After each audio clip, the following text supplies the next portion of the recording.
Sveiki visi, aš esu Marija Šaraitė iš globalių Lietuvos profesionalų tinklo Global Lithuanian Leaders. Sveikinuosi su jumis šiandien susirinkusius į eksporto klubą IRT paslaugų plėtros į Jungtinius Arabų Emiratus tema. Tai iš tikrųjų šiandien turime ilgą sąrašą puikių pranešėjų, kurie labai tikimės, kad pasidalins jums visiems naudingą informaciją. Ir dar svarbu paminėti pradžioje, kad šiuos eksporto klubus, taip pat ir šį organizuoja inovacijų agentūra, draugė su Global Lithuanian Leaders, ir džiaugiamės, kad prie mūsų šiame klube prisideda Lietuvos ambasada Jungtiniuose Arabų Emiratuose. Tai pradžiai irgi sveikinimo žodžiai ir norėčiau pakviesti Ramūną Davidonį, tai Lietuvos ambasadorių Jungtiniuose Arabų Emiratuose. Prašau, Ramūnai. Ačiū, Marija. Sveiki visi. Kuo geriausi šilti linkėjimai iš vasarą, kaip sakant, čia šilto vasarą besidžiaugiančio Abu Dabio. Aš tikrai džiaugiuosi šio susitikimu, kadangi tai labai aiškiai prisideda prie tokių konkreti iniciatyva, prisidedanti prie Lietuvos ir šio regiono ir Jungtinių Arabų Emiratų ekonominio bendradarbiavimo stiprinimo. Žinot, yra deklaracija, yra misija stiprinti bendradarbiavimą, bet iš tikrųjų tokie renginiai kaip šiandien jūsų, iš tikrųjų tai suteikia turinį tai mūsų ambicijai.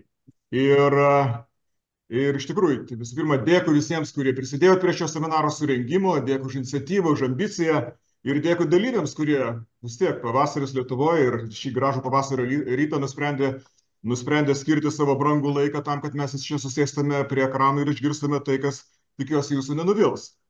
Dabar, žvelgiant taip iš Abu Dabio, aš iš tikrųjų tai norėčiau.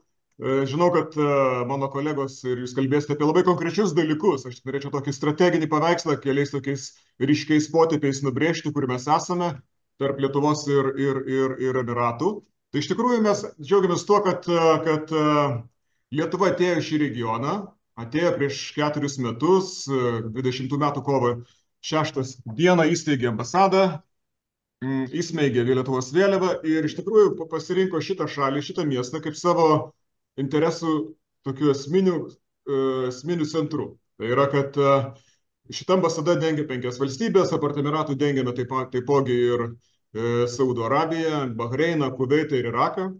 Bet iš tikrųjų tai, kad vėliava įsmeigta ir Abu Dabyje, rodo, kad iš tikrųjų mes matom prioritetą čia. Dabar, kodėl čia? Labai atsakymas paprastas, kadangi iš tikrųjų Jungtinių Arabų Emiratai yra tokie, kaip čia pasakyti, šio regiono nenuginčiamas ekonomikos lyderis, toks, kaip aš sakyčiau, tokia ekonomikos motoras. Kad ir kaip ten Saudo Arabija stengtųsi, kol kas, bent artimiausio ateityje, jie negali pasivyti Emiratui. Ir būtent čia, Jungtiniuose Arabų Emiratuose, įvyksta toks, kaip čia pasakyti, kuriami ateities ekonomikos kryptis. Ir daugelis turbūt įsivaizduoja, kad žvelgdami Persijos įlanką, kad čia yra nafta. Taip, jinai yra, bet Jungtinių Arabų Emiratai ruošiasi tai dienai, kai paskutinis naftos tankeris paliks šios šalies uostus ir jiems reikės gyventi be naftos. Ir iš tikrųjų šita šalis, jinai ne tik tai kalba, bet jinai ir daro tai.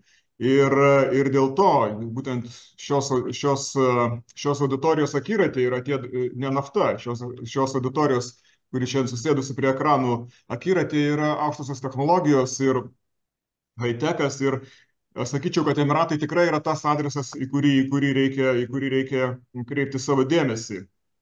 Taigi, šita šalis nulipa nuo naftos adatos, jinai nulipa realiais žingsniais ir save projektuoja kaip į dirbtinio intelekto, kaip į aukštųjų technologijų valstybę. Ir čia yra labai graži jungtis su Lietuva, kadangi mes naftos neturim, mūsų nafta yra mūsų žmonės,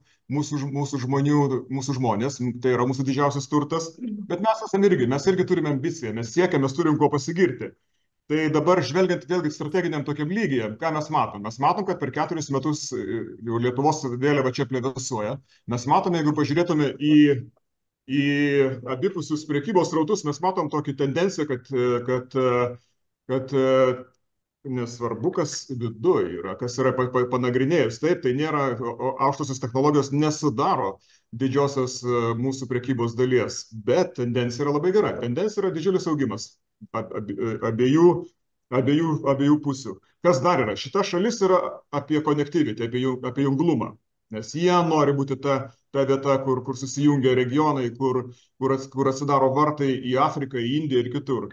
Tai labai gerai, aš labai džiaugiuosi, kad jau mes turėjome skrydžius vasarą. Atsiprašau, ne vasarą, taip, kaip čia pasakyti, lietuvišką vasarą, kuri yra žiema Emiratuose.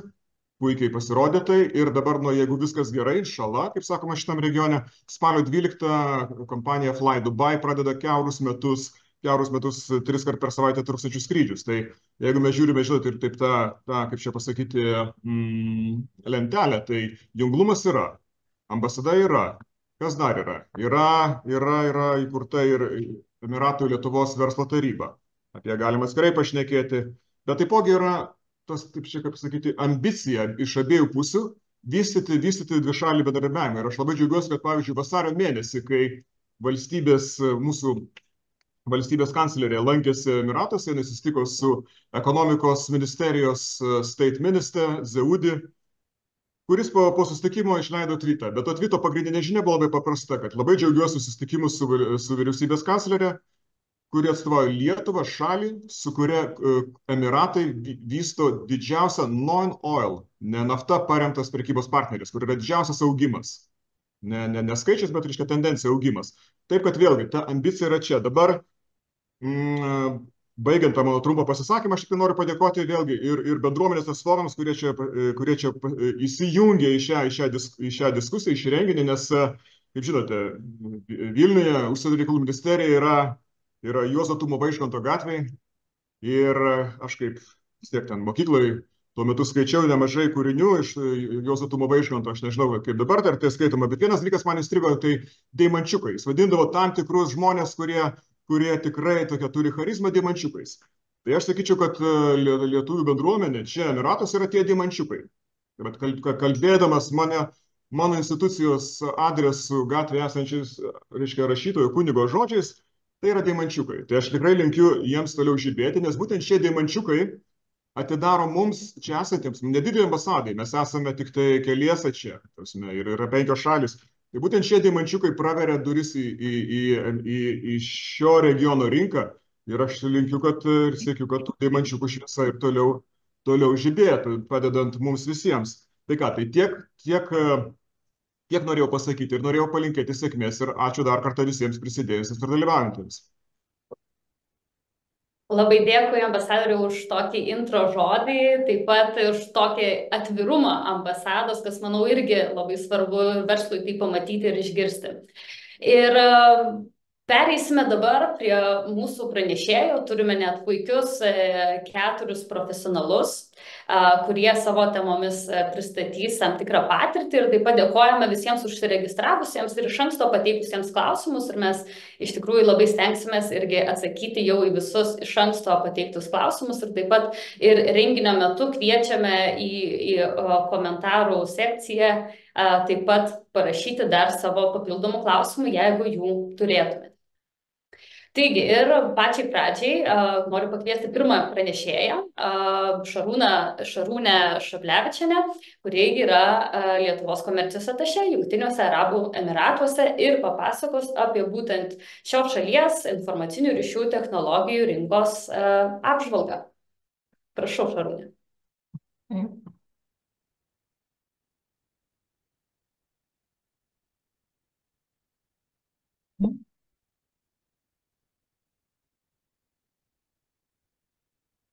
Taip, sveiki, laba diena, aš esu Šarūnė Šablevičienė, žemės ūkio ir komercijos atašė, dengianti ne tik žemės ūkio ir maisto eksporto, bet ir aukštųjų technologijų Lietuvos ekonomikai prioritetinių sektorių eksporto plėtrą į šį regioną. Tai džiaugiuosi galėdama šiandien su jumis sveikintis iš karšto Abu Dabio ir džiugu, kad Lietuvoje taip pat jau vasara. Aš savo prezentacijoje trumpai apžvelgsiu pačią šalį, Jungtinius Arabų Emiratus, bei ekonominę struktūrą truputėlį ir paskui pažiūrėsime detaliau į informacinių technologijų sektoriaus perspektyvas, išskiriant keletą mažesnių sektorių, kaip daiktų interneto, dirbtinio intelekto, telekomunikacijų, kibernetinio saugumo ir fintech rinkų potencialą. Taip pat apžvelgsiu trumpai ir pagrindinius rinkos dalyvius bei galimybės naujiems žaidėjams. Skirsiu dėmesio taip pat ir verslo kultūros ypatumams bei artimiausių metų šios srities didžiausiams renginiams šiame regione. Taigi, trumpai apie Emiratus, kadangi žinoma, kad daug kas yra girdėję, galbūt ir jau lankėsi šiame regione, bet visada verta pažiūrėti truputėlį detaliau, kas tai yra per šalis ir kad įvertinti ir pačią rinką ir potencialą. Tai iš tikrųjų Emiratai yra unikali federacija, sudaryta iš 7 autonominių emiratų, kurių plotą sudaro apie 84 tūkstančiai kvadratinių kilometrų. Abu Dabis yra sostinė, o Dubajus tai yra didžiausi Emiratų miestai, tankiausiai apgyvendinti ir susikoncentravę. Čia gyvena didžioji dalis, būtent šiuose dviejose miestuose, didžioji dalis piliečių, įsikūrė įmonės, korporacijos ir finansinės institucijos. Ir jeigu bendras gyventojų skaičius yra Emiratuose 11 milijonų, tai reikia atkreipti dėmesį, kad tik apie 10% visų gyventojų yra patys emiratiečiai, reiškia turintys Emiratų valstybės pasą. Likusi didžioji dalis tai yra ir iš kitų šalių atvykę arabų kilmės žmonės, tačiau didžiausią dalį, apie 50–60%, sudaro Pietų Azijos piliečiai. Taigi tokia marga šalis, tikrai nevienalytė ir pati didžiausia, sakykime, finansinė jėga ir koncentracija tai yra apie maždaug mažos dalies 10% iki 20% žmonių rankose. Taip, Dubajuje gyvena 3,6 milijono, per paskutinius metus išaugo apie 10% ir tikrai nesustos. Planuojama, kad per artimiausią 5 metį pasieks ir iki 5 milijonų gyventojų. Abu Dabyje gyvena apie 1,6 milijono gyventojų ir Emiratai yra tarp 10 turtingiausių ir inovatyviausių pasaulio valstybių. Skaičiai gal nėra taip svarbu, bet realiai perkamoji galia ir išlaidos gyventojams yra panašaus lygio kaip vakarų Europos šalyse.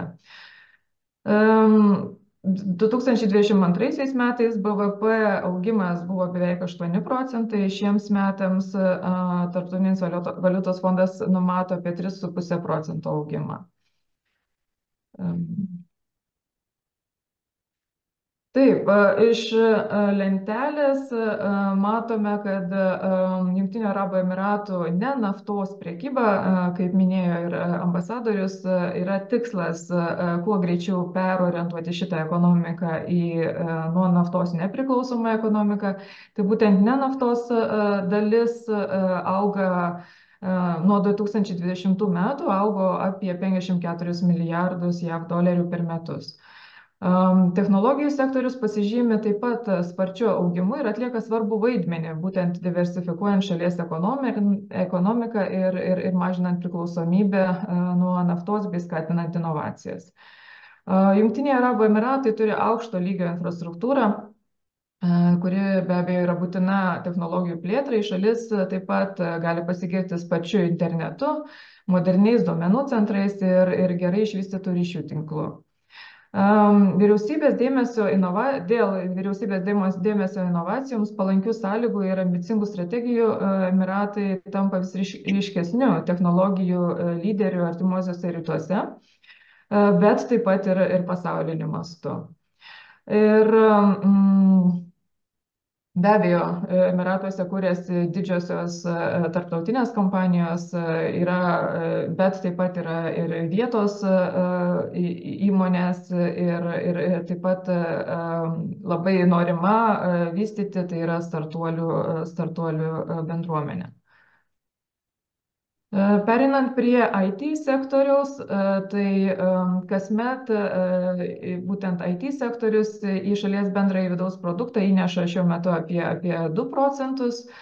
Tačiau, kad paskatintų augimą ir intensyvumą šio sektoriaus vystymosi, tai vyriausybės įgyvendina keletą iniciatyvų ir strategijų.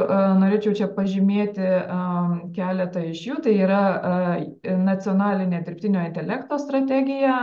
Jinai numato, kad iki 2031 metų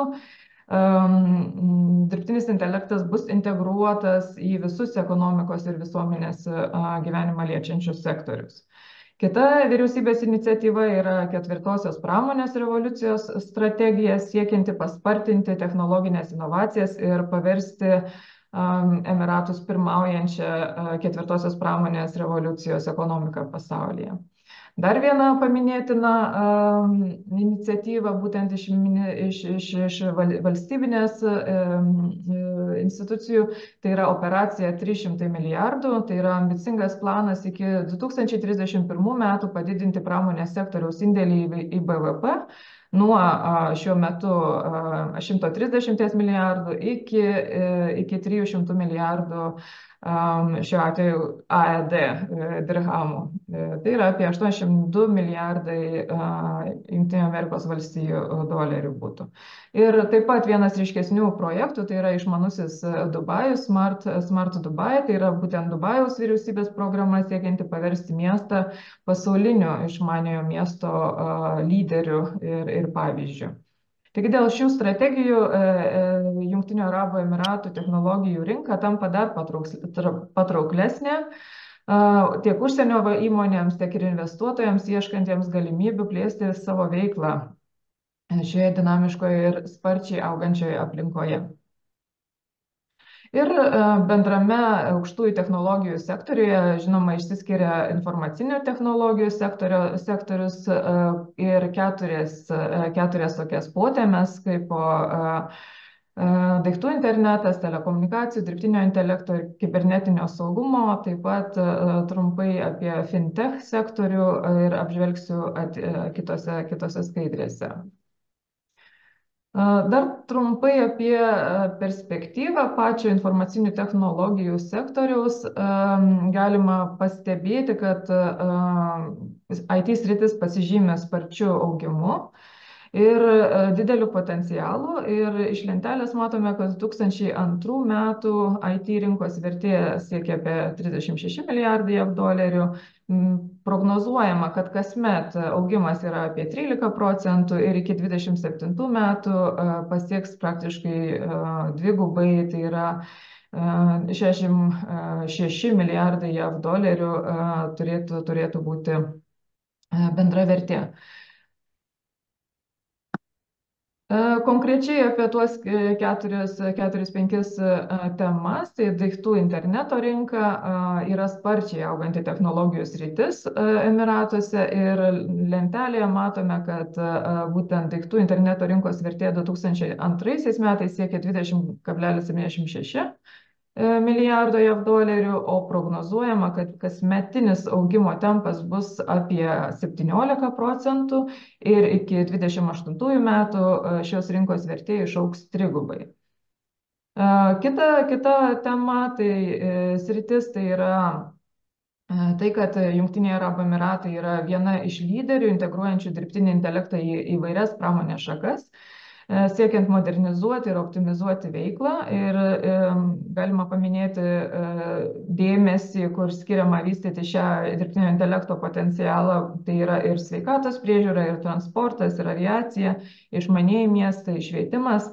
Ir taip pat verta paminėti, kad būtent Emiratuose yra vienintelė pasaulyje įkurta dirbtinio intelekto ministerija, yra atskiras ministras.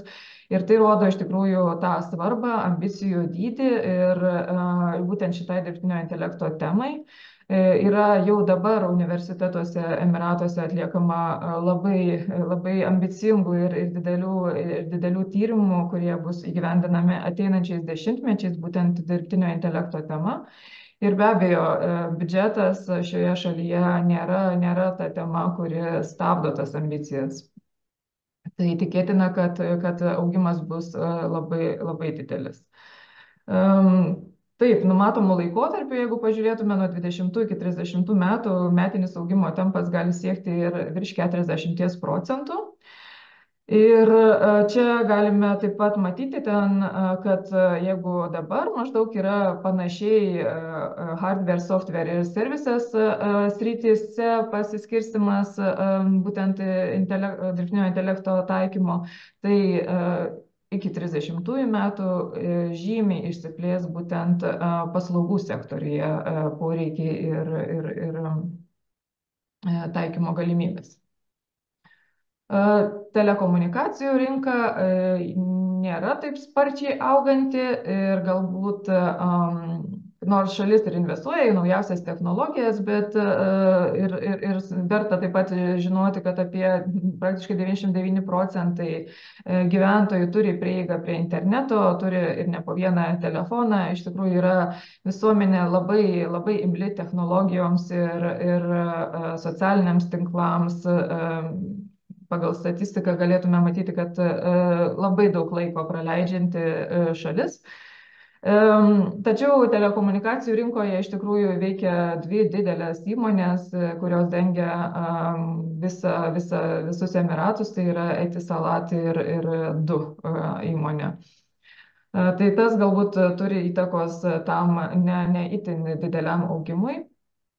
Kibernetinio saugumo rinka tuo tarpu yra šiek tiek kitoje situacijoje.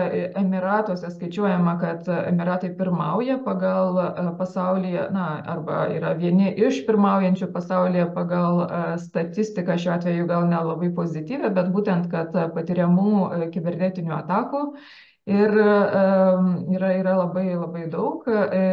Tai atitinkamai ir dėmesys būtent kibernetinio saugumo rinkoje tiek valstybinių lygmenių, tiek ir verslo įmonių interesas apsisaugoti yra labai didelis. Apie fintech sektorių galime pastebėti, žinoma, Lietuvoje labai stiprų turime sektorių ir žinau, kad nemažai įmonių yra dalyvaujančios ir taip pat jau atradusios ir Jungtinius Arabų Emiratus. Bet verta pasakyti, kad, žinoma, po COVID-o labiausiai sustiprėjo tas Jungtinių Arabų Emiratų kaip fintech pasaulinio inovacijų lyderio ne tik regione, bet ir pasauliniu mastu svarba. Ir toliau yra gana sparčiai vystosi šitas sektorius, priežasčių tam yra kelios, tai visų pirma vyriausybės parama, taip pat strateginė šalies padėtis tiek geografinė prasme, tiek ir klimato prasme. Visuomenė taip pat yra, kaip minėta, imli technologijoms ir aktyviai jas naudoja.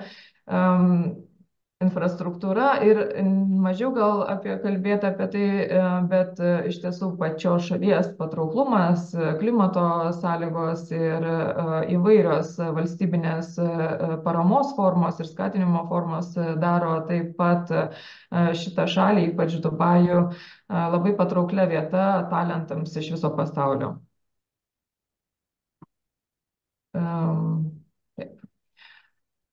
Keletas pastebėjimų apie IT paslaugų sektorių ir žaidėjus. Taigi, pagrindiniai augimo veiksniai, kaip minėta, yra būtent ta dėmesys skaitmeniniai transformacijai, vyriausybės iniciatyvos ir didėjant interneto svarba visose gyvenimo ir ekonomikos sektoriuose. Pati IT paslaugų srityse pasižymi dinamiškumu ir pasiskirstimu tarp įvairių technologinių sričių. Tai pirmauja cloud services, debesijos paslaugos, duomenų centrai. Taip pat yra svarbi ir einama paklausi tema saugumas, kaip minėta, irgi cyber security nemažiau svarbi tema. Kalbant apie galimybės, tai čia IT paslaugų pagrindiniai žaidėjai yra nuotraukoje, tai be abejo yra didžiausios pasaulinės kompanijos, bet taip pat yra ir vietinių kompanijų ir, kaip minėta, yra orientuojamas ir stengiamasi taip pat pritraukti nemažai startuolių. Kaip buvo ir vienas klausimas iš įmonių iš anksto pateiktas apie startuoliams galimybę, sakykime, gauti tam tikrą ar investicijų prisistatymo galimybės Emiratuose, tai tikrai jų yra, galima čia atskirai apie tai kalbėti, bet paminėtina, kad tarkime Emiratuose veikia ir startupų akceleratoriai, tokie kaip G42 ar tas pats kaip ir Lietuvoje dabar džiugu, kad yra akceleratorius Plug and Play ir visos kitos, visos praktiškai parodos taip pat turi atskiras sales, būtent startupų, žodžiu, prisistatymui. Nesvarbu, kokia tai paroda, nuo maisto iki būtent informacinių technologijų ar gynybos pramonės, visur yra startuoliams didelis dėmesys. Ir čia verta paminėti, kad spalio mėnesį vyksiančioje GITEX parodoje tai yra irgi atskira, pristatoma kaip didžiausia pasaulyje, žodžiu, startuoliams skirta mugė, kur bus sukviesti per 1000 investuotojų ir galimybės didžiulės prisistatyti. Taigi, trumpai tariant, kaip tikriausiai kolegos iš lietuviai iš verslo srities detaliau pasakys, kaip ateiti į rinką, bet iš principo galima įvardinti, kad orientacija į inovacijas ateinantiem naujiem žaidėjam yra svarbu, arba jie atneša inovacijas, arba jie atneša nišinius sprendimus, arba sukuria tam tikras pridėtinės vertės paslaugas. Nemažiau svarbi tema yra verslo kultūra ir tikrai verta įsigilinti, nes iš lietuviškos perspektyvos matome, kad yra labai daug stereotipų, bet mažai tikrų žinių apie šį regioną. Ir tuo tarpu skirtumas nuo vakarų pasaulio yra didžiulis. Tai keletas svarbių aspektų būtų tai, kad pirmiausia religija, tai yra islamiška valstybė ir verslo kultūra yra konservatyvesnė nei Europoje. Svarbu yra gerbti religinės tradicijas, tokias kaip šventės, ramadanas, atkreipti dėmesį, taip pat ir klimato, sakykime, ypatumus. Natūralu, kad nuo klimato taip pat priklauso, kada yra intensyvesnis darbinis sezonas, kada yra mažiau intensyvus. Pagarba ir hierarchija taip pat yra svarbi tema. Šita visuomenė yra vertikalios hierarchijos visuomenė. Čia kiekvienas žino savo vietą, ar tai yra aptarnaujantis personalas, ar tai yra sprendimus priimantis, tai yra labai didelis skirtumas. Dažnai yra kreipiamas į madam, mister, parodant būtent tą pagarbą ir parduotuvėse, ir paslaugų sektoriuose ir panašiai. Taigi, verta rodyti pagarbą ir taip pat, pavyzdžiui, sveikinantis, atkreipti dėmesį reikėtų ir į kūno kalbą, tarkime, ranka prie krūtinės ir pagarbus linktelėjimas rodo, kad rankos paspaudimo nebus, ypač dėl religinių sumetimų moteris, kai kurios negali duoti rankos vyrams ar atvirkščiai, tai reikia jautriai žiūrėti į tuos skirtumus. Taip pat titulai yra svarbus, jeigu tai yra, sakykime, karališkos kilmės arba aukštos religinės lyderiai, tai atitinkamai yra ir kreipiniai, būtina pabrėžti ekscelenciją ar panašiai. Vienas svarbiausių dalykų taip pat buvo iš įmonės klausė, kaip čia, ar veikia, tarkime, iš Lietuvos video skambučiai, ar galima daryti verslą, tai praktiškai vienareikšmiškai reikia pasakyti, kad šitoje šalyje reikia būti, šitoje šalyje yra be galo svarbus asmeninis santykis ir didžioji dalis jūsų pastangų turi būti nukreipta būtent į gerų santykių nuolat palaikymą, kūrimą ir betarpišką bendravimą. Dar tai nėra trumpas procesas, iki sprendimų prieimimo iš tiesų reikia kartais ilgai draugauti, ilgai dirbti ir tas sprendimų prieimimo procesas nėra aiškus, nei kas yra atsakingas kartais, nei kiek tas gali trukti, nes, sakykime, sprendimai yra priimami ir tam tikrose šeimos ratuose arba ten sluoksniuose, bet trumpai tariant, iš tikrųjų raktas į gerus, sakykime, ir verslo, ir ypač su valstybinėmis institucijomis santykius ir gerus sandorius yra būtent asmeniniai kontaktai. Taip pat vykstant į šitą regioną verta atkreipti dėmesį į aprangą, tai oficiali apranga, ypač moterims, dengianti pečius, ilgesnės, sakykime, sijono ilgis ir panašiai. Tai yra irgi svarbus aspektai. Dažniausiai aprangoje vyrauja santūrios spalvos, balta, juoda, mėlyna tamsiai. Kai tuo tarpu mes Lietuvoje esame įpratę, ar Europoje esame įpratę ryškiomis spalvomis šiltuose kraštuose puoštis. Tai galima jausti tą skirtumą ir verta toliau pasidomėti. Čia į skaidrę sudėjau pagrindinius ateinančius renginius ir labai džiugu iš tikrųjų pažymėti, kad GITEX Dubajuje parodoje Lietuva turės nacionalinį stendą, inovacijų agentūros ir Infobalt pastangomis. Tai tikrai laukiam, ten, kaip minėjau, būtent toje parodoje yra ir didelis dėmesys ir startupų daliai, į kurią yra kviečiami visi startupai.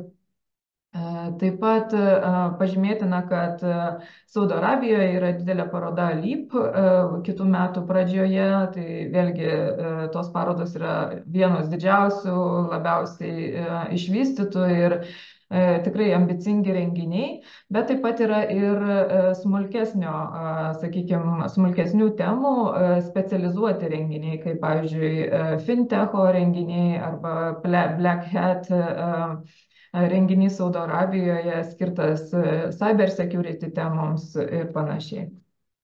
Na ir baigiant, noriu padėkoti už dėmesį ir čia yra mano ir su ekonominiais klausimais dirbančios kolegės Gabrielės kontaktai.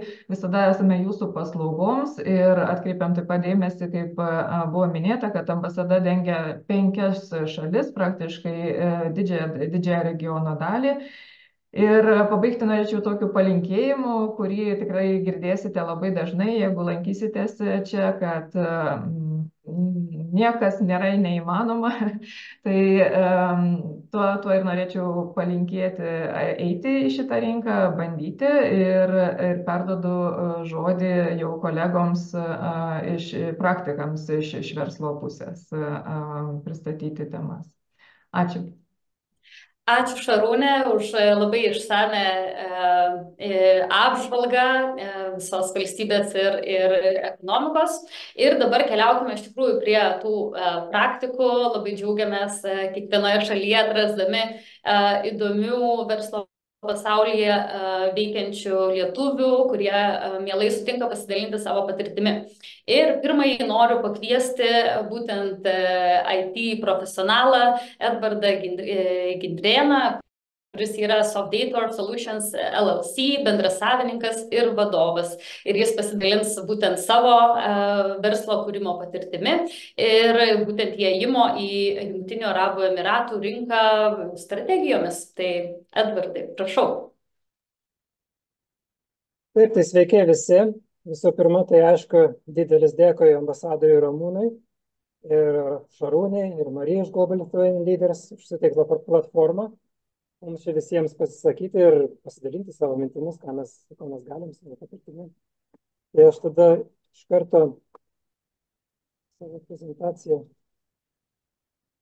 pasidalinu ir pradėsiu. Tai iš tikrųjų aš pavadinau šitą prezentaciją LT and UAE and IT pirma versija. Kadangi iš tikrųjų tai, ką mes apžvelgsime, tai bus tokie labai baziniai bendri dalykai. Ir iš tikrųjų Šarūnė prieš tai kalbėjusi jau nemažai dalykų pasakė apie tai, kad tai yra tikrai kitokia rinka ir reikia labai daug suprasti visokių dalykų, reikia prie jos prisitaikyti, nori ten norom ar nenorom. Tai visų pirma, norėjau iš tikrųjų pradėti nuo to, kokios dabartinės yra tendencijos rinkoje ir kas yra populiariausia. Tai iš to, sakykime, mano matymo, tai aišku, AI yra pats pirmasis, aš atsiprašau, iš karto naudoju žargonus angliškas, tai AI yra pirmoje vietoje, čia kaip ir visur pasaulyje ir viskas, kas čia yra AI, tai visus labai domina. Antras dalykas, aišku, kuris labai po COVID pakeitė rinką, tai būtent prekių pagaminimas vietoje ir ypatingai maisto prekių, įvairiausia, sakykime, gyvuliai ir mėsa, ir daržovės, viskas, ką galima pagaminti vietoje, dabar jau nebenori priklausyti nuo sakykime taip, importo šalių, jie nori pasigaminti savo. Kitas dalykas, kad čia kiekvienas atvažiavęs iš tikrųjų pamato, kokia yra didelė populiacija ir čia aptarnavimas yra labai geras, bet kas vėlgi tam aptarnavimui reikia labai daug žmonių. Daug žmonių vadinasi ir daug kaštų, ir daug žmogiškųjų kaštų, ne tik tai tiesioginė. Ir jie, aišku, dabar viską bando labai stipriai automatizuoti. Tai vėlgi driverless cars, autonominiai automobiliai, autonominiai deliveries ir panašiai. E-commerce taip pat jau dabar čia Emiratuose labai tai, kas ten eina paprastai į restoraną tiesiog pavalgyti pietums, visi naudojasi, turbūt kaip ir Lietuvoje Apvaltus, tai čia taip visi savo, sakykime, tas naudoja platformas. Dabar pradėsiu nuo to, kaip vis tik tai įeiti į tą rinką. Tai bet kokiom IT ryšių kompanijom reikėtų pradėti nuo sertifikavimas. Visų pirma, tai yra tokia institucija Telecommunication and Digital Government Regulatory Authority.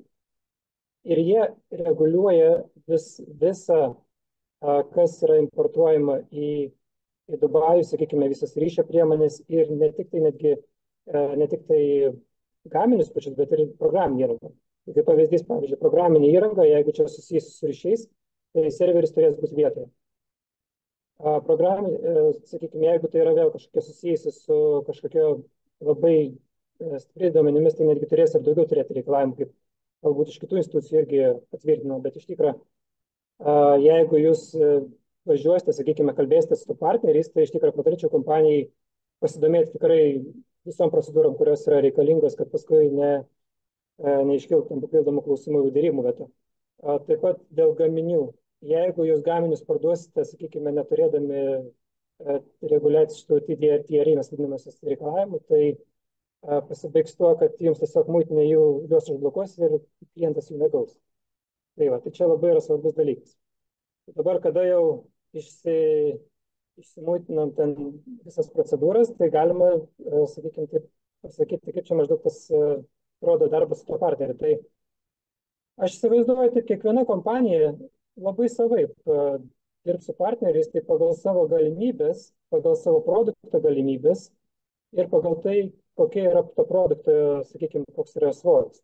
Tai aš taip įsivaizduoju, jeigu tai yra, na, nedidelė kompanija ir, pavyzdžiui, nori startuoti čia ir kažkokius susirasti vietinius partnerius, tai čia mano yra pirmas toks variantas, kad jūs ieškosite, sakykime, partnerių. Tai jūs iš karto susidursite su viena kategorija, kad nemažai partnerių tiesiog yra orientuoti į projektus.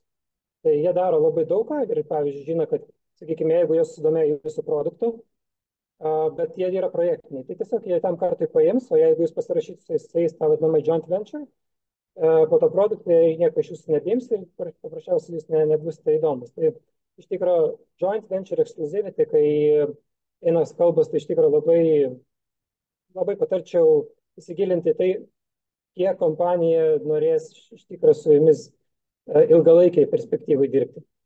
Paskui kitas dalykas, tai, sakykime, jeigu Lietuvoje ten turi kažkokį pasiūlymą, net ten susirinkė 3-4 pasiūlymus ir tikrinį, tai čia jų reikia turėti iš tikrųjų 13-14. Todėl, kad aplinka yra labai tokia draugiška, labai daug yra verslo pokalbių ir panašiai, bet konkretaus darbo labai, mes kai padeina dalykas į konkretų darbą, tai labai pasimato ilgalaikės perspektyvos, kad kartais būna tiesiog, kad nesueina ten, sakykime, galimybės, reikalavimai ir panašiai.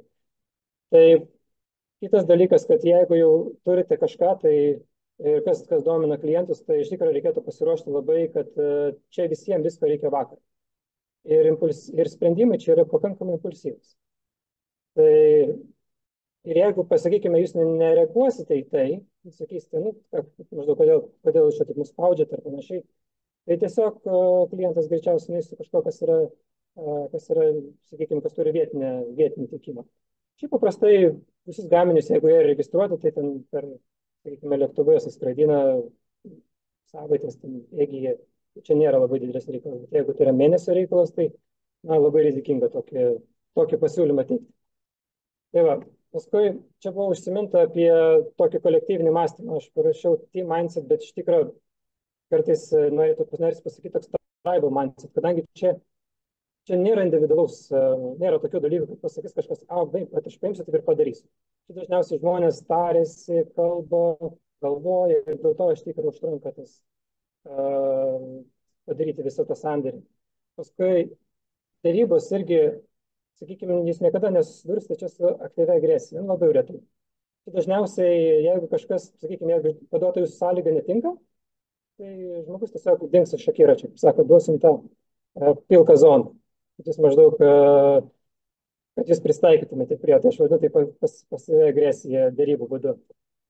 Ir kas dažnai būna, kad labai susimaišo, kada čia žmogus tiesiog, kada jam netinka tavo sąlygos, o kada jis tiesiog paprasčiausiai apie kažką kitą galvoja. Galbūt, nes čia yra tokia vėlgi, labai dažnai būna, kad kaip ir sutari, jis ten mėnesį laiko dingsta ir tu nežinai, ar čia yra darbinė pozicija, ar jisai tiesiog turi kitų svarbesnių reikalų.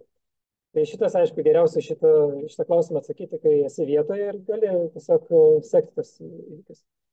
24/7, tai aišku, klientai čia neprašys jūsų 24/7 būti nereikalaus, bet, sakysim, būkite pasiruošę, nes čia gali gauti skambutį ir 11 vakarą, ir čia yra labai normalu, ir čia ir dabar, toksai yra impulsyvumas iš tikrųjų, kuris, jeigu žmogus yra nelankstus, tai jam tikrai yra labai sunku šitą rinkti.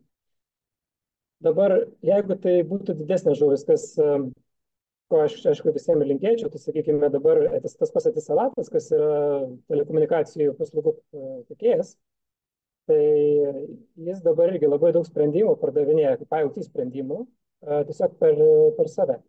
Ir tam samdo trečiasias šalis, kad jos įgyvendintų, bet tokį produktą pateikia patys. Tai vėlgi, jeigu turite gerus sprendimus, kurie gali sudominti telekomunikacijų bendrovės, galite drąsiai eiti pas Etisalatą, šitas du vienintelius telekomunikacijų tiekėjus. Aišku, tai yra sunkiai užduotis, kadangi jie už savęs yra labai stambus žaidėjai, sakykime taip. Dabar vienas iš didžiausių klausimų, kuris ateina pas žmonės, kurie, sakykime, čia nori pradėti verslą, tai ar daryti čia vietoje ofisą, ar vis tik dirbti per partnerius. Aišku, atsakymas yra labai labai toksai individualus ir priklausytų kiekvienai kompanijai.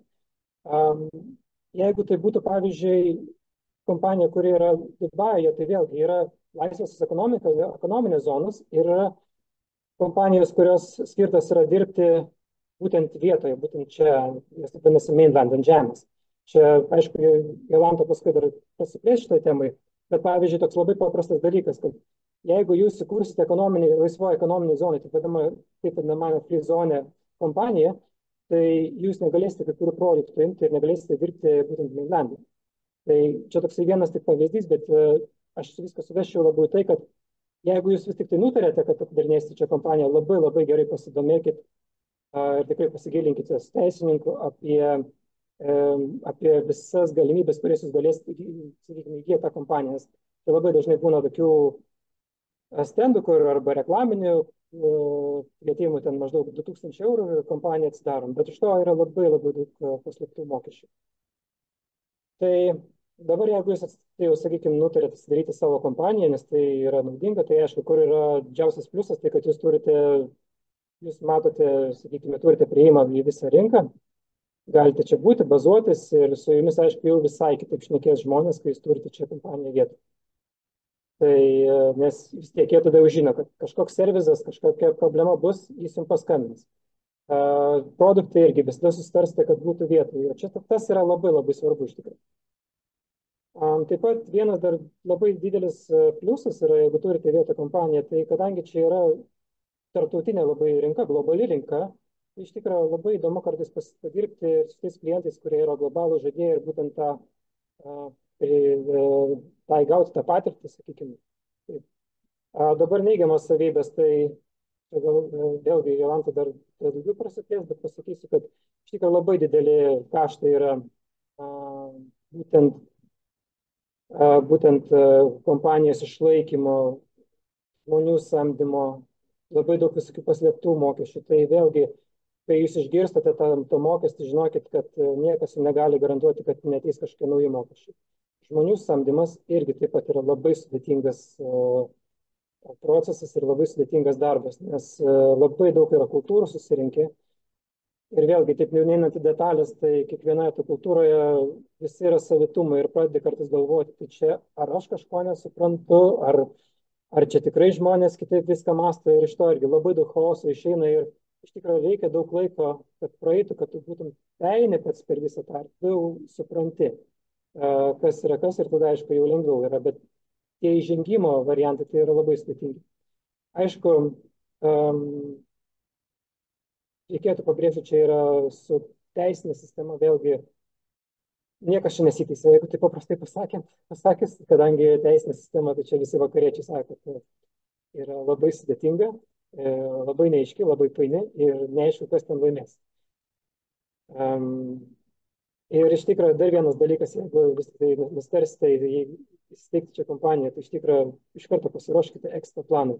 Exitas iš Dubajaus ir iš kitų, sakykime, Persijos įlankos šalių nėra niekur toks sudėtingas kaip kitur pasaulyje. Čia, jeigu jūs būsite kažkiek skolingas, jūsų verslas bus kažkiek skolingas ar kairis, jeigu esate asset manageris, tai jūs viską atsakysite savo galvą, jeigu taip labai paprastai pasakius. Tai vėlgi šitos dalykus reikėtų labai gerai pasisverti prieš pradedant dirbti. Kaip ir sakiau, gerosios naujienos yra tas, kad jeigu jūs tikrai atsidarote čia kompaniją ir dirbate, joje ir būnate, tai jūs turėsite galimybę dirbti su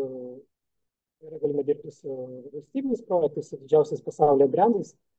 Taip, jeigu pasiseks, tai galbūt išeisite ir tokius pavyzdžius, kaip, sakykime, tas pats Pure Harvest, Okarimas, kuris prasidavė Uberiai, Suk.com, kuris Amazonui prasidavė, arba Ramexas, kur tikrai iš tikrųjų yra labai sėkmingi pavyzdžiai. Bet aš taip pasakysiu, kad už kiekvieną iš to pavyzdžių yra labai nedaug. Jie yra labai sėkmingi, ultra sėkmingi, bet už jų labai daug yra prakaitas sudėta. Tai palinkėsiu to. Dabar labai dėl GITEX parodos greitai norėjau pereiti, kad vėlgi kas dalyvausite GITEX parodoje, tai jeigu įmanoma suieškoti savo arabišką arba indiškai kalbantį freelancerį, kuris galėtų jums padėti, sakykime, jūsų stende, todėl kad žinot, net tas kalbos barjeras yra ne visai viskas suprantamas. Jūs galite sutikti žmogų, kuris lygiai taip puikiai angliškai šnekės kaip ir jūs, bet jūs vis tiek nesusėsite. Kodėl? Todėl, kad yra toks, prašiausiai, jis nejaučia jūsų, o jūs nejaučia iki jo iki galo. Ir čia yra labai dažna situacija.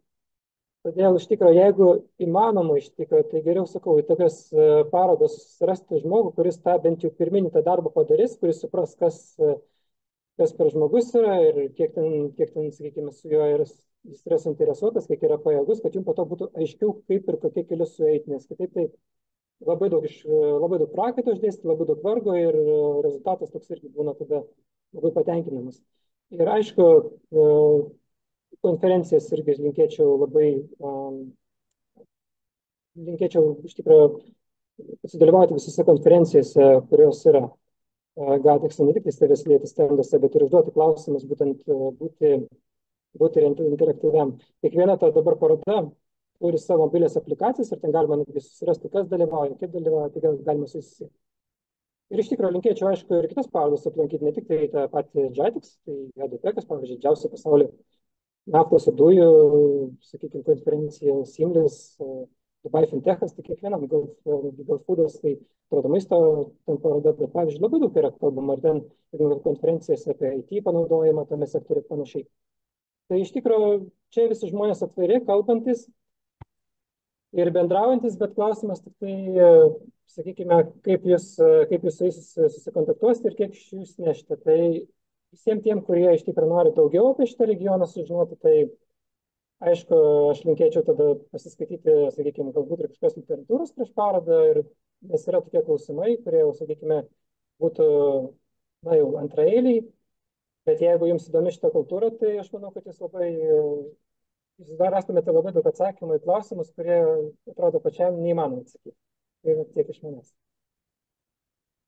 Puiku. Labai ačiū tau, Edvardai, už tiek daug praktinių įžvalgų ir į mūsų dalyvių klausimų atsakymą.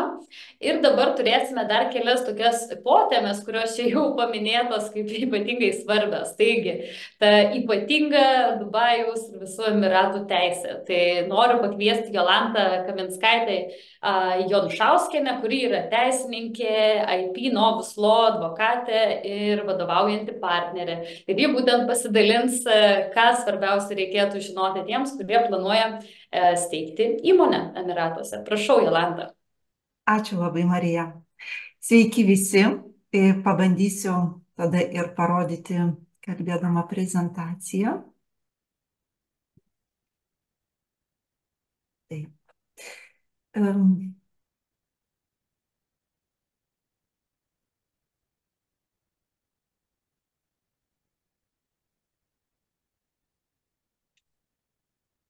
Taip, Jolanta, puiku, klausome tavęs. Matosi? Taip. Taip. Kažkodėl prezentacija nejuda.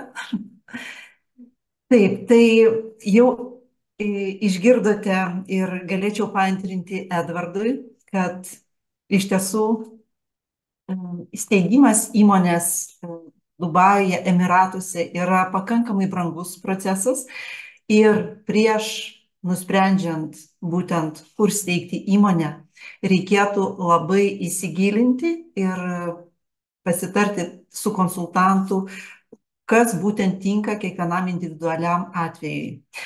Tai dabar aš atsiprašau, dar bandau atidaryti prezentaciją.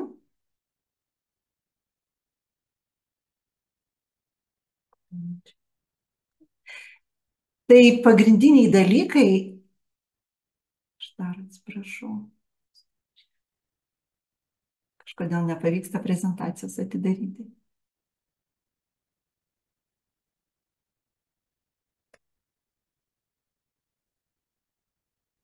Taip. Tai pirmiausia, ačiū labai. Tai pirmiausia, iš tiesų būtų svarbiausias ir praktinis patarimas, pirmiausia, atlikti tą vadinamą market research ir identifikuoti būtent, kas yra jūsų klientas ir kas yra jūsų, sakykime, varžovai ir taip pat kainos politika. Reikia turėti galvoje, kad, kaip minėjau, šitam regione dominuoja būtent tarptautinė tarptautinės kompanijos. O ką tai reiškia? Neseniai turėjau klientą iš Lietuvos, kuris atvyko būtent į Dubajų su labai labai unikalių produktų, kuris unikalus Europoje, pakankamai populiarus Amerikoje, tačiau jisai suprato, kad jis negali konkuruoti su tuo savo produktu būtent šitame regione, dėl to, kad jį gali ir pigiau, ir greičiau pasiūlyti Indiją. Todėl vertinant visą šitą regioną ir IT ypatingai srityje, siūlyčiau išsiaiškinti, ar jūsų numanomo arba idėjinio produkto dar nėra šiame regione ir ypatingai Indijoje. Tas turi labai, manyčiau, ir verslui sėkmę. Taip pat pagrindinis yra dalykas, kuris tikrai kainuoja įsteigiant įmonę, ar tai būtų taip vadinama, mano prezentacija yra parengta anglų kalba, todėl kad čia ir dominuoja anglų kalba. Todėl iš karto visi terminai yra pateikti čia ir prezentacija, mielai pasidalinsiu ir po šio webinaro. Tai vėlgi tas yra, ką jūs išgirsite, yra 3 įmanomos zonos, tai yra mainland arba free zone ir taip pat yra offshore.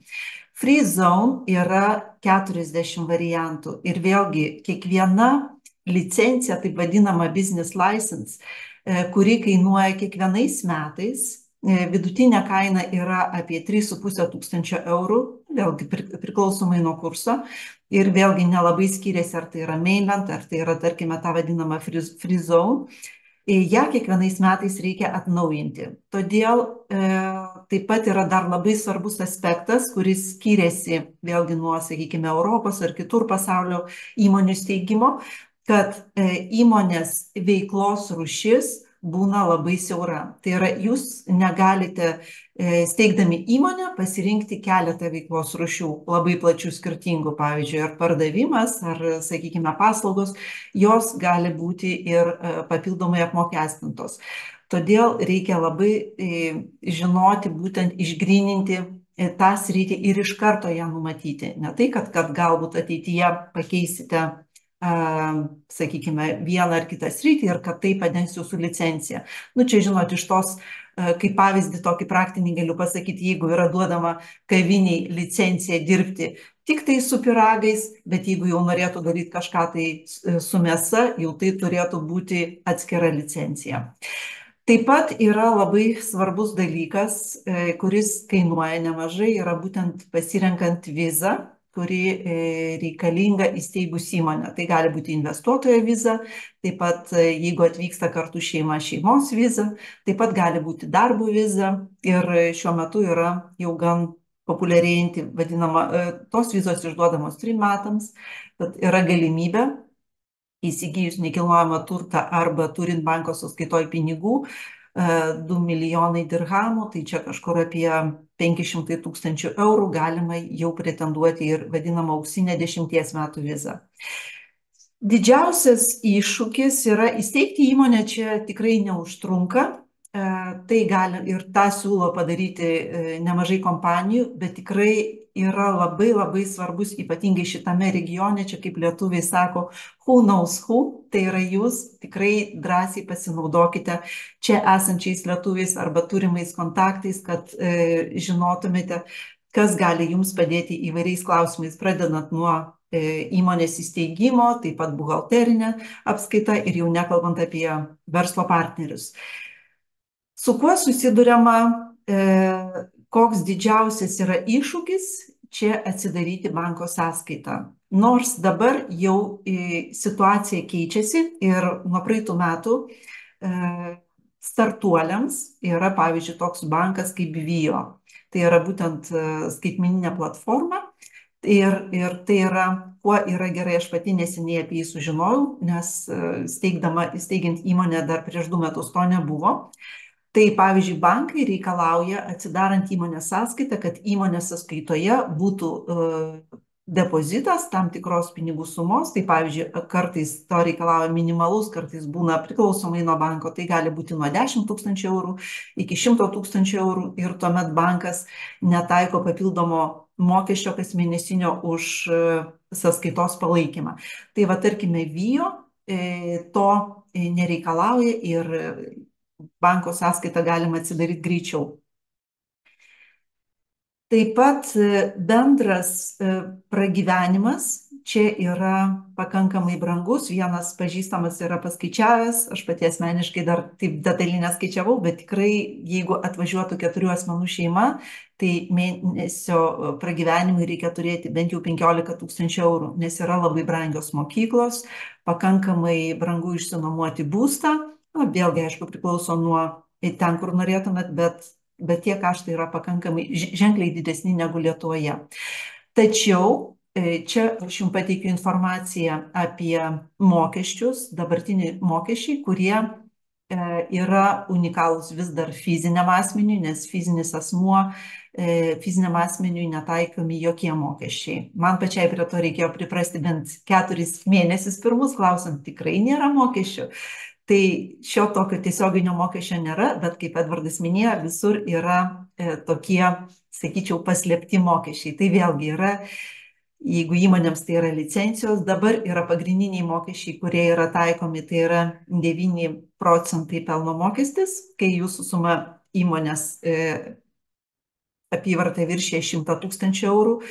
Taip pat yra taikomas ir PVM-as, 5% jau kurį laiką. Na ir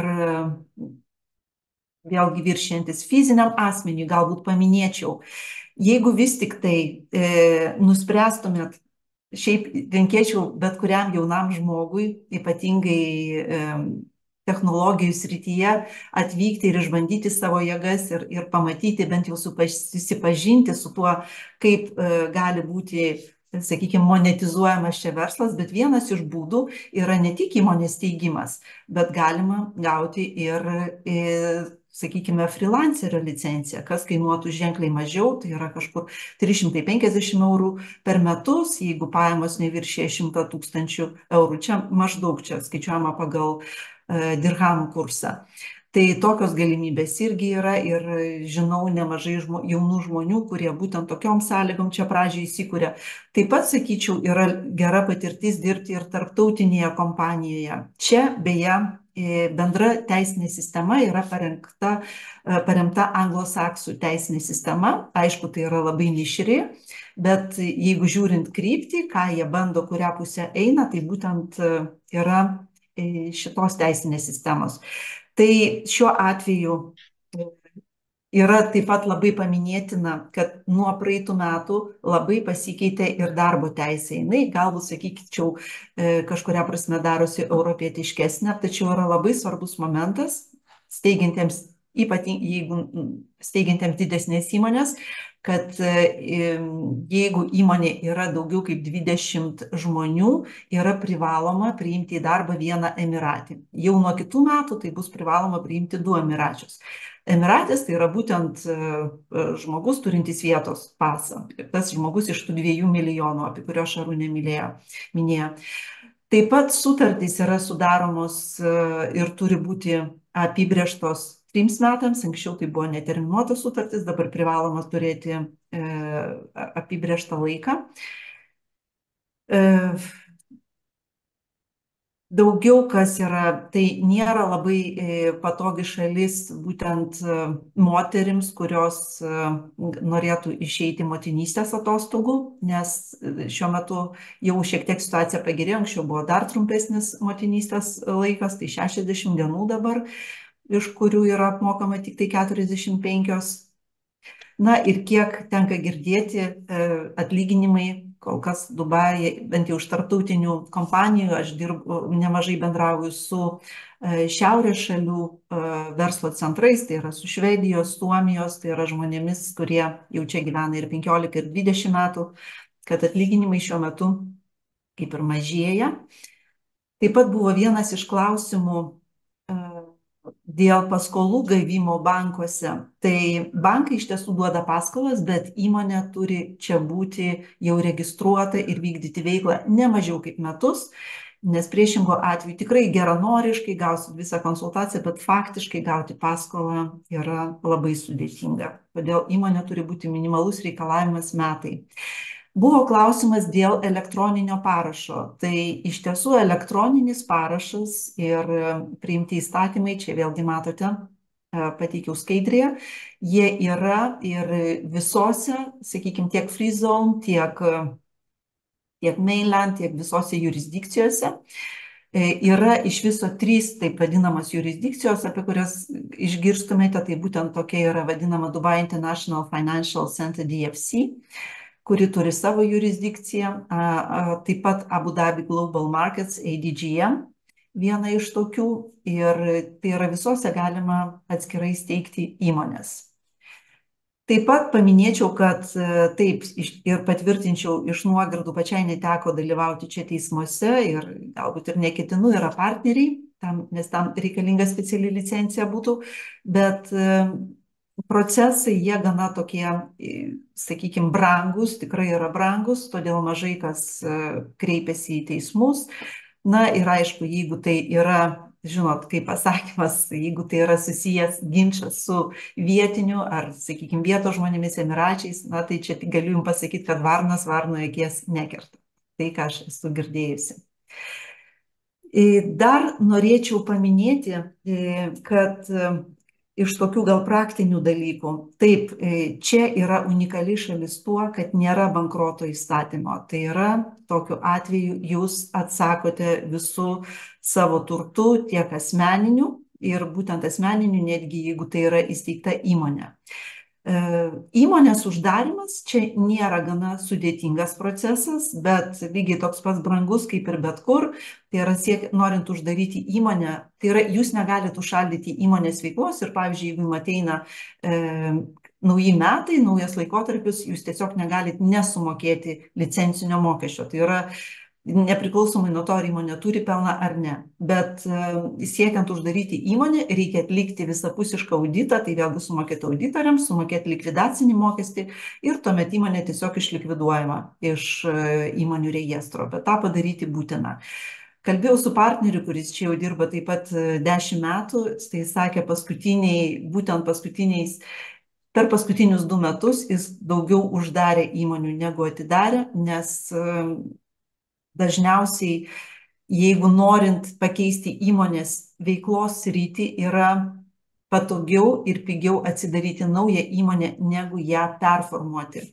Buvo klausimas dėl galimybės čia steigti filialo. Toks teoriškai tokia galimybė yra, tačiau vėlgi iškiltų klausimas, kokiu tikslu tai daryti, nes tai papildomi kaštai susiję tada su visų dokumentų, motininės įmonės vertimu ir čia legalizavimu, tuomet atskira buhalterija ir reikėtų vėlgi tada vertinti, kokia tai būtų licencija ir ar tai nepadidintų tų kaštų.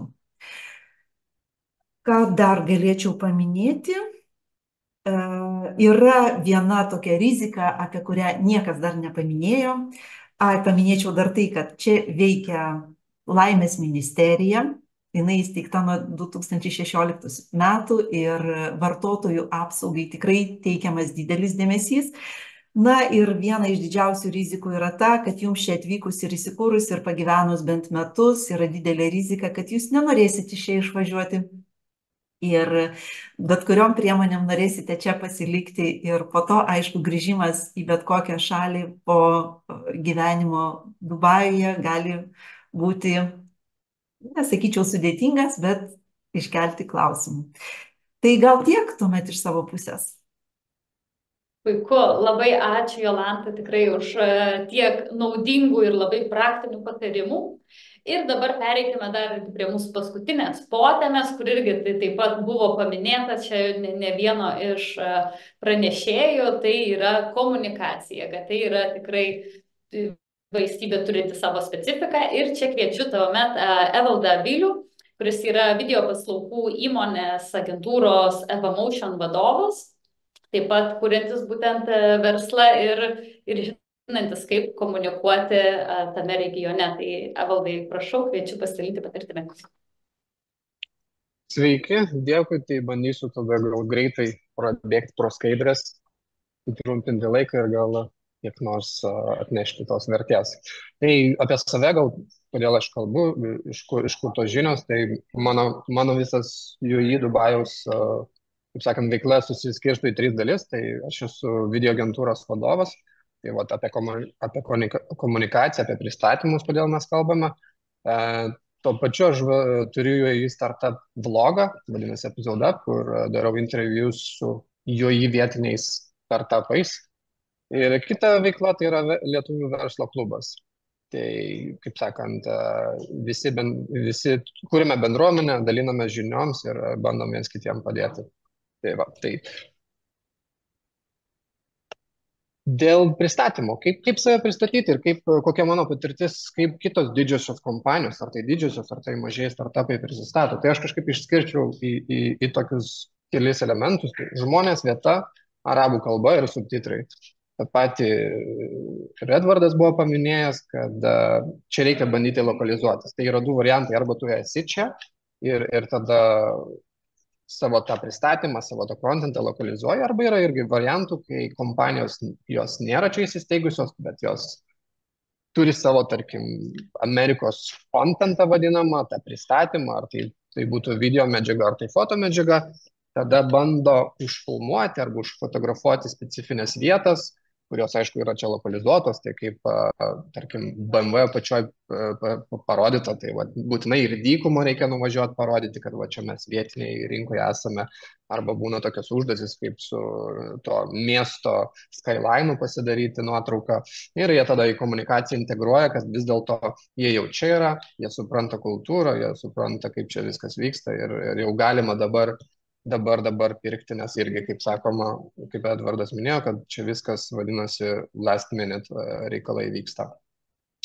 Apie žmonės, tai irgi pavyzdys su Hikvision kompanija teko dirbti, tai aišku, tai yra kiniečių kompanija ir jie būtent į savo pristatymus tai stato arba vietinį su abaja, su visą tą aprangą, arba bent jau su akcentu, koks nors arabas, egiptietis, kad ir angliškai pristatymas vyksta, bet vis tiek tu girdi tokį arabišką akcentą ir juos prioritizuoja, bandom pristatyti. Arba taipogi moteris su specifiniais apdarais, kad jau duotų tą kultūrinį supratimą.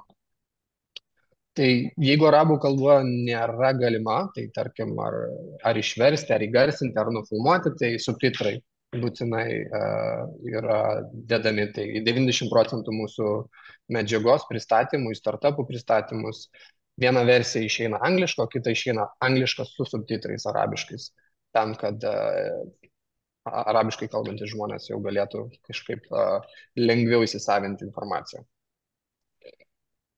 Kur vis dėlto vyksta komunikacija? Tai vieną dalyką gal norėčiau pabrėžti, įdomus faktas, tai LinkedInas.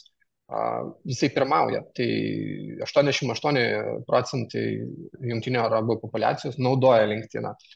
Tai matosi taipogi ir mūsų darbuose, kai mes kūrime kontentą, kad informacija išeina visą į LinkedIną. Tai kas ten per email campaigns daro, kas daro kažkiek Instagramos, bet LinkedInas dažniausiai irgi varijuoja čia.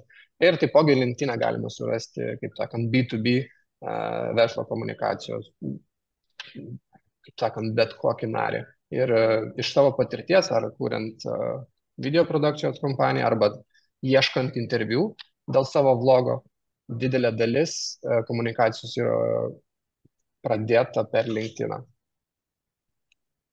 Apie tokią komunikaciją, kaip irgi norėčiau paminėti, tarp Europos ir čia turbūt skirtumas kultūros tokio, kad čia daug to tokio vadinamo noiso.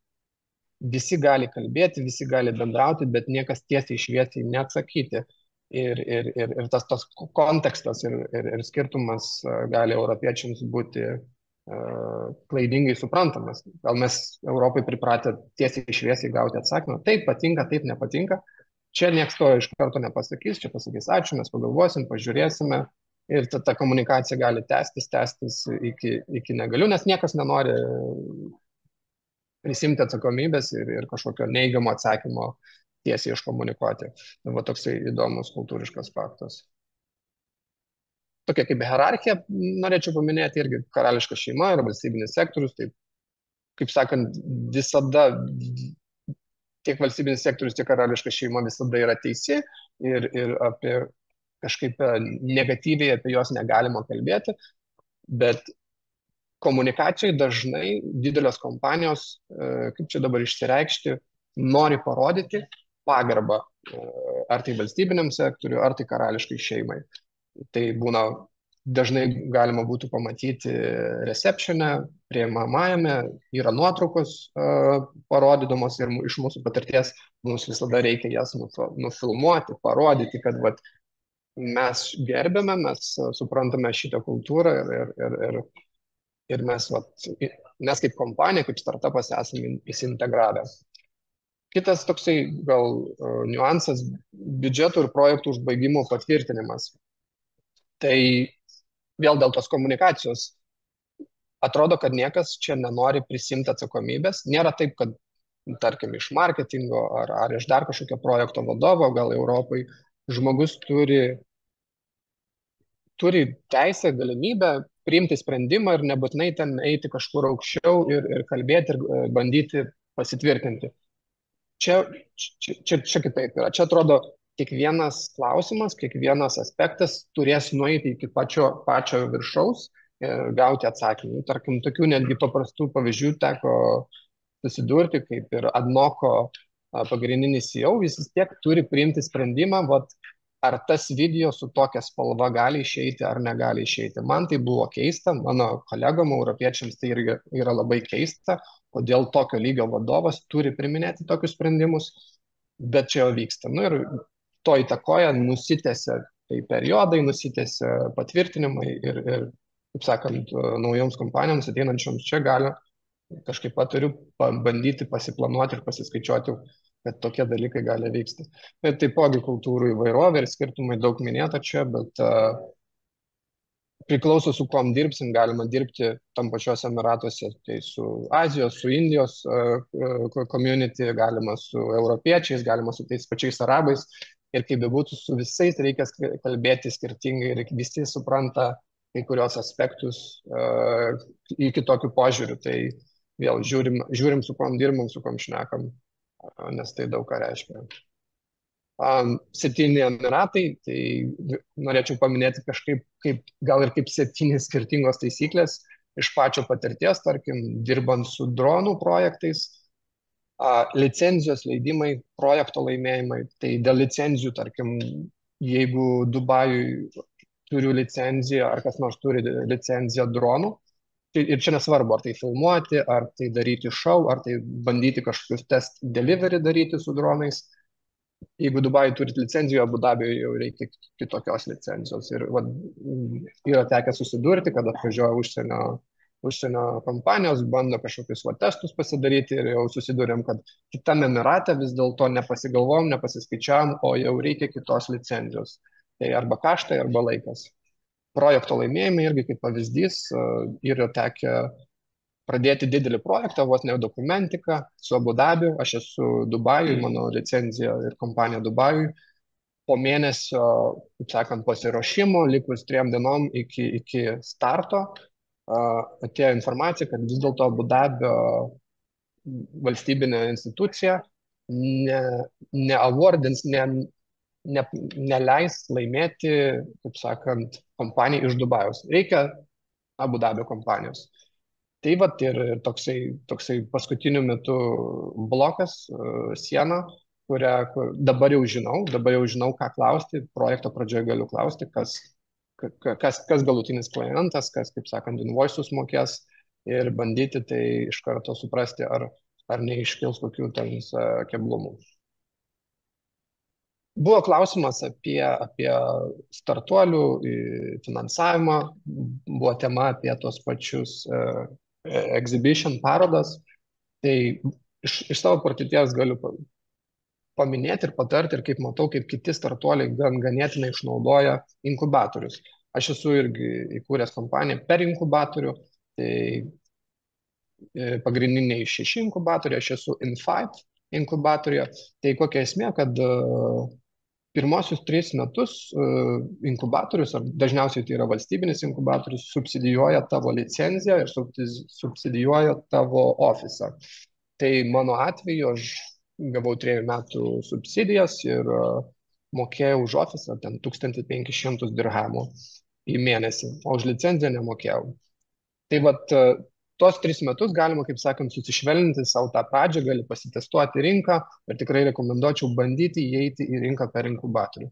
Pavyzdys, didelės kompanijos irgi atvažiuoja čia arba atsiunčia vieną žmogų, dedikuoja vieną žmogų, jisai pradeda per inkubatorių, tarkim tokio lygio kaip Deliveroo, irgi įėjo į Dubajų per inkubatorių, per Coworking Space, Astrolabs tokį, ir po to tie inkubatoriai irgi siunčia tave nemokamai į visas parodas. Aišku, tu gauni mažesnį staliuką su savo brandingu, bet vis tiek tu esi ekspozintas visam šitam visose parodose, turi konsultacijų galimybę su investoriais ir taipogi kiekvienoj parodoj vyksta tie vadinasi startup pitching, tai irgi tau visada duoda vietą tenai pasireikšti.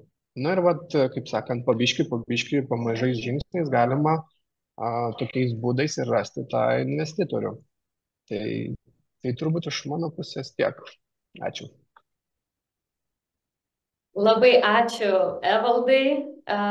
Dar šūsnis irgi praktinių patarimų įmonėms. Ir dėkui iš tikrųjų visiems pranešėjams, taip išsamiai pasidalinusiems iš savo pusės informaciją. Labai tikiuosi, kad tai buvo naudinga ir prasminga ir labai kviečiu tikrai visus ar dabar stebinčius, ar vėliau peržiūrinčius irgi šio renginio įrašą drąsiai bendrauti, kontaktuoti su bet kuriuo iš mūsų pranešėjų. Arba lygiai taip pat būtent noriu paminėti apie mūsų Global Lithuanian Leaders tinklą, kuris jungia dar daugiau tokių nuostabių profesionalų. Ir dar taip pat Evaldas paminėjo, kad jis būtent turi dar būtent Dubajaus verslo klubą. Tai yra irgi bendruomenė ir būdas irgi per Evaldą pasiekti kitus verslininkus. O Jolanta dar net ir nepaminėjo, turinti būtent irgi Dubajuje verslių moterų klubą. Tai būtent irgi dar vienas puikus šaunių lietuvių profesionalų tinklas. Tai tikrai yra daug tų lietuvių, kurie yra pasiruošę bendradarbiauti su jumis ir padėti jūsų verslams užkariauti Emiratus, arba bent, kaip supratau, vieną iš Emiratų greičiausiai. Tai ačiū visiems ir tuomet iki kitų susitikimų. Jau greitų metų paskelbsime su inovacijų agentūra apie artėjančius kitus eksporto klubus. Tai viso.